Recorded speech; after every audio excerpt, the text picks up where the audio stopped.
முருகப்பெருமான் கனவுல காட்சி கொடுப்பார். எப்படி காட்சி கொடுப்பார்னா, அருணகிரிநாதருக்கு எப்படி காட்சி கொடுத்தாரோ அதே மாதிரி உங்களுக்கும் காட்சி கொடுப்பார். இந்த திருப்புகழ் பாராயணம் பண்ணுனா அருணகிரிநாதர் பார்க்கிறார், முருகன் வந்துட்டார், உள்ள நிற்கிறார். எப்படி நின்னாராம்? உடனே சொல்றார், நாதவிந்து கலாதி நமோ நம வேத மந்திர ஸ்வரூபா நமோ நம.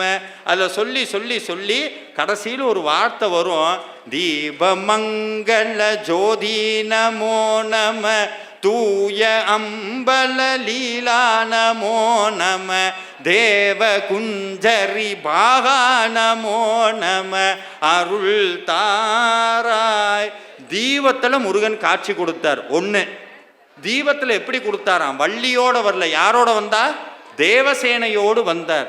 அப்படி முருகனுடைய காட்சியை ஒவ்வொன்றையும் திருப்புகழில் பதிவு பண்ணி வச்சிருப்பார்.